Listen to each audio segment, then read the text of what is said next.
Legendary American singer Tony Bennett died at the age of 96 today, and while he may have left his heart in San Francisco, he also left a part of his heart here in northeastern Pennsylvania. 2822 News reporter Amelia gives us a look at the singer's impact on our area. Local radio, music, and newspaper veteran Joe Middleton knows Tony Bennett better than many. Middleton has interviewed Bennett over a dozen times and got to know him closely through a mutual friend, the late Gene Weiss, a Columbia Records executive and Scranton native who helped Bennett launch his career. Tony Bennett. Love the man. Couldn't meet a finer person. Thank you very much for coming by tonight, ladies and gentlemen. Bennett has played shows across the globe, but he's also played venues a little closer to home. Tony Bennett performed on this very stage here in downtown Wilkes-Barre at the FM Kirby Center in 2012 as a part of their 25th anniversary. Middleton says Bennett loved the area and would come by even when he wasn't performing.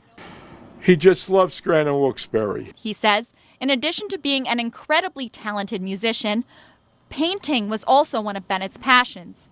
But Middleton says the most memorable part about Bennett was his heart. Kind, considerate, warm presence. Meet him the first time, he didn't look down on you. I bring friends from Wilkes-Barre or Scranton to meet him out in Las Vegas or in Atlantic City, and if they were my friends, they were his friend. In Luzerne County, Amelia Sack, 2822 News. All right, Amelia, thank you. And that takes us to the Instapoll question of the day. Eyewitness News is asking, what is your favorite Tony Bennett memory? You got several choices there. Most of you say we remember his collaborations, especially the last couple of years. A very successful collaboration with Lady Gaga. You still have plenty of time to check in on the Instapoll. Scan that QR code on your screen. Go to pahomepage.com or the drop-down menu on the app. Hiya, hiya, hiya. I'm Joe Middleton, Middleton. What I do for a living? Since 1965, in some way, shape, or form, I've been involved in the entertainment industry, the media, both print and broadcasting, as a disc jockey and as a news anchor and radio, a news director of a peanut whistle radio station at one point. And I was a road manager 50 years ago for the Jackson 5. And I've been around, helped for about 25, 30 years, real tight with the Delaware Water Gap Celebration of the Arts Jazz Festival. So I'm wired in, and I have a lot of friends. And what I know, and what I don't know, hopefully I'll say I don't know it. And if I can help somebody, if I have the juice to help somebody get connected on something, I'll gladly do it. Great. Yeah, quite the legacy. That's so awesome. Someone else who has a great legacy, as we know, who just passed away, is Tony Bennett. So tell me a little bit about your connection to him and when you worked with him. Okay, Tony Bennett. Love the man. Couldn't meet a finer person. How I got associated and how I met Tony Bennett the first time was through a gentleman that was born and raised in Scranton, Pennsylvania, by the name of Gene Weiss. Tony Bennett and Rosemary Clooney, because they teamed up together and started, they were contemporaries, always claim that if it wasn't for Gene Weiss, their careers probably would not have taken off like they did.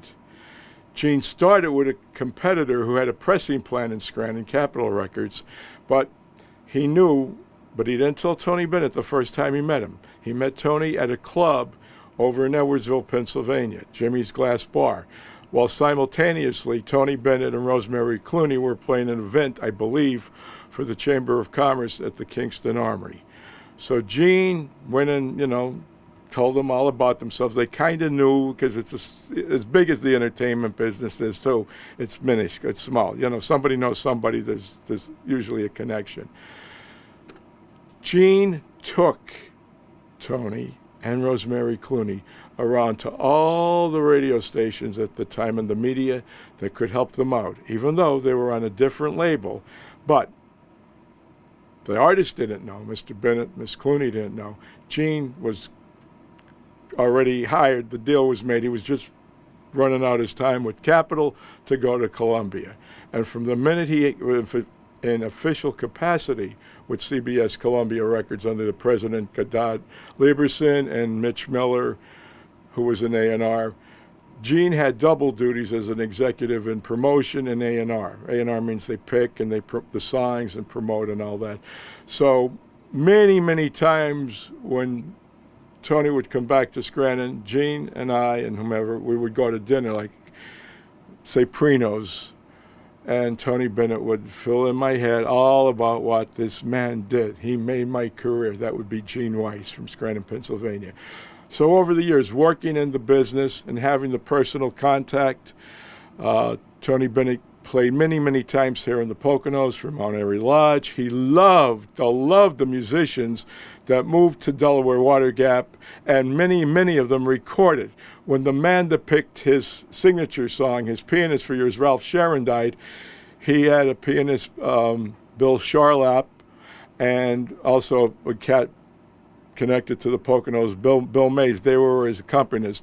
But Phil Woods, Irby Green, Al Cohn, you could go on and on and on. The world famous jazz musicians. I mean, if you're a musician, you play whatever, you know. He loved them. He would have me call them on the phone or try and make an effort to see them. And Tony came into town for an event from my hometown, the Pittston Chapter 34 Italian-American Civil Rights League. He did a benefit for that, for funds, primarily I think for St. Joe's up in Scranton. And he's been around. He played the Kirby, played the clubs. He just loved Scranton Wilkes-Barre. He loved to come and visit, even when he wasn't working. He'd come see Gene if he was passing through. He loved to go manja, go eat in the restaurants throughout the Luzerne, Lackawanna, Monroe County area. And I mean, he didn't have to be as kind to me as he was. I think initially I would bet that he did it because of Gene Weiss and then some other connections through Pittston. And take me out. He invited me to his house. I'll never forget it. 101 West 55th Street was the apartment in New York City.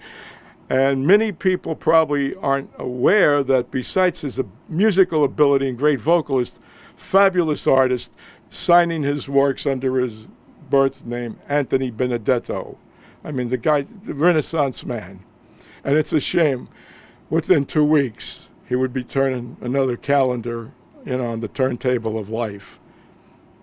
Yeah, quite the life, though. And I mean, you knew him better than most people could say they know him. So you just summed him up for me a little bit. But if you could just, in like a few words, if you had to describe him, how would you do that? In a few words, a few adjectives. Kind, considerate, brilliant in the arts, and what he did behind the scenes, like out in Queens. He built a school. Frank Sinatra, you know, senior, everybody knows about Mr. Sinatra, as chairman of the board. At one time, and it's a matter of record, Frank Sinatra called Tony Bennett the best singer in the universe, or something to that effect. You know, I might not have the verbiage right. But warm presence, meet him the first time, he didn't look down on you. I bring friends from Wilkes-Barre or Scranton to meet him out in Las Vegas or in Atlantic City, and it was, if they were my friends, they were his friend. Take them backstage, let's have a drink, you want to eat, you want anything? I could go on and on and on. But I think some recognition is due to Gene Weiss, the local connections, and Tony's love for northeastern Pennsylvania, Scranton particularly, and Wilkes-Barre, because he played the club, started when he was coming up and it was rough. And he said, Bob Hope, professionally, I mean, the name that jump-started him when he was a singing waiter in New York, and Gene Weiss in Scranton, and then, of course, the association with the Delaware Water Gap, the Deerhead Inn, and Fred Waring. Great. The man that taught America how to sing. Great. Over the course of my career and Mr. Bennett's career, I've interviewed him on record, as a matter of record and for publication, at least a dozen times. Quite often when he played with Count Basie, Rosie Clooney at the Old Valley Forge Music Fair outside of suburban Philadelphia, the Newport Jazz Festival in New York, and out in Las Vegas at the various clubs or the Consumer Electronics Show. And oftentimes he would give me comments on the Delaware Water Gap musicians when they were putting out releases. His love of Irby Green, Al Cohn, Phil Woods, pianist Johnny Coates, the Deerhead Inn.